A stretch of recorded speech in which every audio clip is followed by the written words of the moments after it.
Hey guys, you here, aka G-Unit. Welcome to another GTA 5 video. I finally created 20 tracks on the PlayStation 3. That means, as promised, I'll be recreating all 20 tracks on the Xbox 360 today. So stay tuned for that. For those of you that haven't joined the crew yet, make sure you guys join it. There will be a link in the description below. We've currently got over 500 members. It's absolutely crazy. We just created 5 days ago. I've been live streaming for over 10 hours every day for the past 5 days on Twitch. That's absolutely insane. For those of you that stuck around for the entire time, greatly appreciate it, man. So anyway, I have also links in the description below for both playlists. The reason why I say both playlists because Rockstar won't allow you to add more than 16 tracks into one playlist, and I've got 20 tracks right there, for obviously 10 in each playlist. So you can go ahead and check out those links in the description and add all the tracks to your PlayStation 3 at this moment if you guys want to try out all 20 tracks. A lot of thought process gone into this, a lot of time and dedication. I've managed to make 20 tracks within 5 days. I think it's pretty decent. All of which was inspired and made due to the fact that Non-Contact is coming out pretty soon. Otherwise I would have never created tracks because we have enough already in the community that obviously exist with contact options. So all of this is intended for Non-Contact, even though I don't understand because of that. A lot of people tend to still complain when I race on these tracks just to test them about contact and whatnot, but that's expected with these tracks. It's not intended for that at all, for contact and whatnot. But anyway, this part of the track a lot of people hate because it does require a little bit of skill, a little bit of control of the car. It's called Perfectionist for a reason. A lot of elements into this race come into play that you need to be paying attention to and concentrate. So that part in particular, a lot of people dislike the track because you gotta choose the right route with appropriate speed, control of the car to get across that. But we're not over yet. There's a lot to this race. I thought I'll show you this footage because it was interesting, not because I won or anything, because I don't want to keep posting races where I win.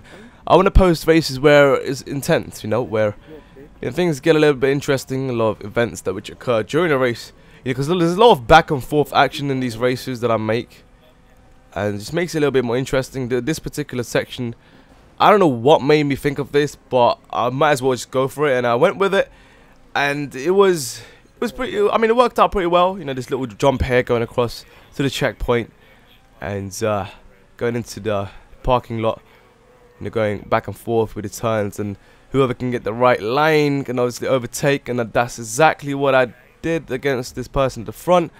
Managed to do that pretty well with no contact whatsoever, so I was pretty satisfied. Unfortunately, you see some ton of events at this particular section, but I think honestly that's my fault for creating a track like this, but that's expected for contact, of course, because I basically do a little loop around here.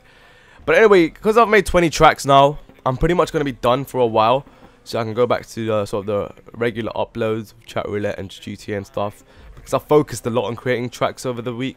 Oh, look at this, man. So that kind of events right there was unfortunate. Basically, a lot of people, I don't know what it is about people, but they just love crashing into lampposts. They have no regard for it. What they don't understand is it slows down your car a little bit, and also affects the person next to you. Unfortunately, on that particular situation, I was in front of that guy. I tried to avoid him, which I did perfectly. We avoided each other. Unfortunately, that person takes out a lamppost, and I completely flip over the lamppost. And yeah, it is what it is. But I don't use enough brake there on the ramp, so got the angle pretty messed up. And once I accelerated, completely spun out with the car. And that's my bad, even though the car is a bit wrecked, but that's no excuse. So this part of the track is interesting because all of this could not be put into place if non-contact was not coming out. Simply because, all of these narrow little bits and bobs really wouldn't make sense with contact racing, right? So I really wouldn't have been able to push to the extent that I did with these tracks. So this is inside the horse track, I suppose. Within that, I'm just going around in circular motions around the pond, I suppose.